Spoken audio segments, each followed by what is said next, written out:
What's up, guys? This is Citrus here. We're going to be talking about some Fallout London impressions today. I had some time over the weekend since the mod released on Thursday to play a bunch of it, test the game, see the issues, try some exploration, some story, and just test the overall mod in general. We're going to be talking about whether you should play Fallout London or not. Is it worth your time?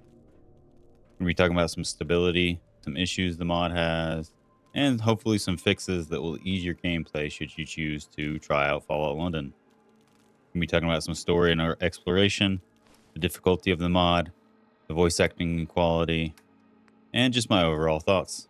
So let's get into it. First, the mod does have some issues crashing. There's some infinite loads that go on. There's some extremely long load times. Some people have quoted about 4 minutes when you're loading into the open world of London. There's a couple quest bugs that I've ran into in my overall time playing, which has been about 6 hours overall. Not that much, but enough to really test a lot of things. First, let's jump into some fixes for your game. If you're having infinite loads when you're trying to start a new game, you're going to be wanting to go into your My Game documents, My Games, Fallout 4 folder, and either copy that and move it somewhere else or just delete it entirely. There can be some data that's sitting in there that's going to interfere with your Fallout London game, and it's going to cause an infinite load when you're trying to start a new game. Now, some other issues people are having have been crashes. Some people have said that there's a lot of crashing going on, especially at the very first part when you're getting out to Fallout London. There's a train sequence that seems to be the main source of people's issues with crashing. Now, to fix this, you're going to want to install Buffout 4, which is a mod that honestly should have been included with Fallout London. I'm not sure why it wasn't. But it's more of a plugin than a mod. It's kind of something that sits in the background and irons out any issues that the engine is having. So it should fix the majority of your crashes. Another tip is to limit your frame rate to 60. Now the game should automatically come with a 60 frame rate cap, but some people are saying limit your game already. Some people are saying you should just go ahead and limit your game in some other tool like the NVIDIA control panel or RivaTuner statistics server. Now, there is a way to play the game above 60 FPS. You're going to want to use the high physics FPS fix. Personally, I've been running the game at 90 FPS with this mod, and I've had no issues, no crashes, no stability problems doing that. The game has been running great. I do have a 4090 in my PC. Pushing the game above 90 FPS has been really rough, so I've limited my game to 90 FPS for an extremely stable experience. Although the game looks great at 60, I ran it for a few hours at 60 FPS also, and it runs and looks great. The loading times. There is a mod called Long Loading Time Fix on Nexus Mods. All these mods I will link down below in the description for you for your ease of access to download. But the Long Loading Times Fix mod is going to just overall fix your loading times. It should make them much quicker, much shorter, and it will just improve your experience. For me, it was about 15 seconds loading into a building, and it was about 30 to 45 seconds loading into London proper itself, which is a massive improvement over what I've seen people saying they're having problems with. Now, to configure both of these mods, first of all, the high physics FPS fix, you're going to want to go to your Steam apps, Common, Fallout 4, Data, F4SE, plugins folder. Note, I am running the game on Steam. You can run this on GOG. It should have a similar file structure. Just find your Fallout 4 Data F4SE plugins folder. And inside this folder, you're going to have some config files. The first config file is going to be called high FPS physics fix.ini. Now, inside this file, you're going to want to scroll down until you hit the limiter section. This is where you're going to be changing if you want to increase your FPS at all. There's going to be a FPS limit for the overall game. There's going to be a FPS limit for your interiors and exteriors, as interiors seem to run much better. You can probably push that as high as your computer will allow. And then also, you're going to have a loading screen FPS, which is one thing that's going to fix your loadings. The time it takes for the game to load is dependent on the frame rate. So if you increase that as much as you can, it's going to make the game load much faster. You are going to want to keep your lock picking FPS to 60. There's always been an issue in the game for default Fallout 4. If you run the FPS of your lock picking above 60, that it can crash and cause issues. Now you're going to want to scroll down a bit farther in the high FPS Physics Fix INI to the Papyrus section. Under that, there's going to be a section that says Budget Max FPS. You're going to want to set that to about what your limit is going to be. For me, I have it set to 90. Now, in the long loading times fix.ini, you're going to want to set vsync to false. You're going to want to turn your in-game FPS limit to 0. This is going to let your loading screen times load as fast as possible with maximum FPS, and this should completely eliminate super long load times. Now, there is a couple anecdotal things I've seen people say that have helped their crashing. One thing is to go into your Fallout 4 folder and load the game through this file called f4se underscore loader.exe instead of the Fallout London shortcut. This is purely anecdotal. I haven't had any issues running through the Fallout London shortcut myself. However, it's worth a try if you're experiencing crashes. Personally, I have found a couple of quest bugs pretty early in the game. There's somewhere called the Prilladog Food Factory, which is kind of funny. It's named after one of the devs of Fallout London. But inside this building, there is a terminal. Now, even if you get the password to the terminal, which I was able to pickpocket from a guard, you cannot access the terminal until you kind of progress the quest longer, which was kind of weird because they told me I could hack it if I had the ability, but it would not let me access this terminal with the password that I had stolen. So that was kind of a strange bug that I found. I've also noticed that some NPCs are still essential, which is kind of unfortunate. One of the things New Vegas was famous for is that you can kill every single person in the game. You can kill every NPC, no matter how important they are, and the game will just roll with it. Fallout 4 was always criticized for this because there are so many essential NPCs.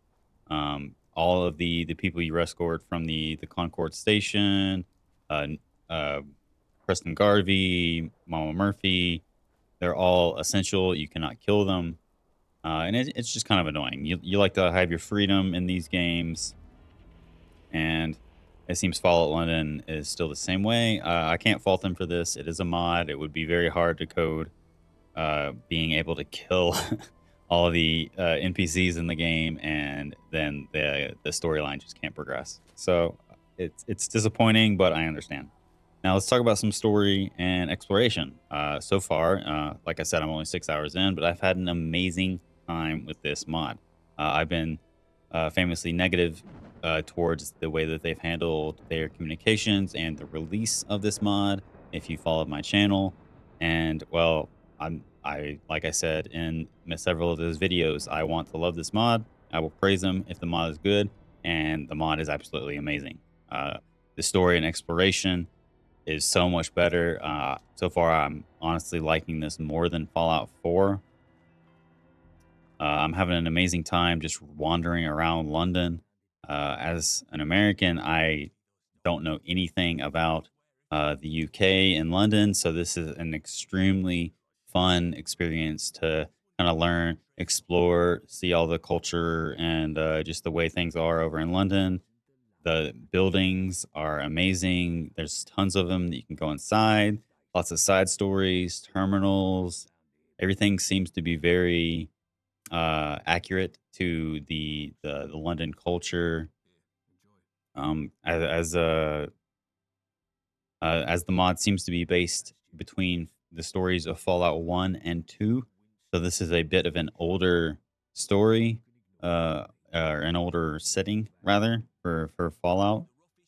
It's based on a bit of an older culture of London, so that is very cool. It's kind of like a retro London aesthetic. All the cars, the buses, the buildings, the factories, the people, the way they talk. It's just absolutely amazing. It rivals or probably exceeds Fallout 4 in that aspect, as the devs have said that this entire mod is the size of the Commonwealth in Fallout 4 plus Far Harbor, which is absolutely huge. It can take up to 90 or 100 hours if you want to do everything in the game. If you just speed your way through the story, it's about 30 to 40 hours for just the main story, which for a mod, that is absolutely amazing. I can't praise the dev team enough. Team Fallon have done an amazing job with this mod. Now, the difficulty has been a point of contention amongst a lot of people. Even on normal difficulty, the game is not easy, which I like personally. I think is amazing. Fallout 4, you can put it on very hard or survival, and once you get enough gear, or even if you just play a little bit smart, you can basically just steamroll that without any issues, unless you have some difficulty mods installed. In Fallout 1, that's not the case. If you're playing on normal difficulty, you're still going to have a very hard time unless you play smart, unless you have resources, which are very scarce in the mod. Guns do not do much damage. Your best bet is to use melee weapons, as they don't use ammo. And it just seems like the mod has been tuned for melee weapons, maybe because it's London, and it's always been it's kind of famous for knife crimes and things like that. But I'm very much enjoying the difficulty. I might turn it up later, but for now I'm playing on normal, and it's felt really good. Let's talk about the voice acting. Voice acting is absolutely amazing in this mod. If you've played other quest mods, you know that the quality of the voice acting is a bit all over the place. You can have those really high, squeaky, like almost sound like children that are doing voice acting. You can have people with just terrible mics that are they're trying to do voice acting for quest mods. Even in something like Enderall, which is absolutely one of my favorite overhauls of this size. Enderall is absolutely amazing if you've not played that for Skyrim. Even some of their voice acting is just absolutely terrible. There's this one NPC that you meet at the almost very beginning of the game. This female, and she has an awful voice actor. It is just terrible. It's very grating to listen to. This very high pitched whine. Everything in Fallout London so far has been absolutely amazing. They have tons of famous voice actors. They have one of the original doctors from Doctor Who. I believe it's the sixth Doctor from the old classic Doctor Who, not the reboot series, but the classic one. They have Call Me Kevin, the famous YouTuber. They have Astarion from Baldur's Gate 3, if you're familiar with him. I believe his name is Neil something. It's absolutely amazing. I have not found a single NPC that's been a terrible voice actor. Some of them are better than others, but I haven't found a bad one, which is just absolutely awesome.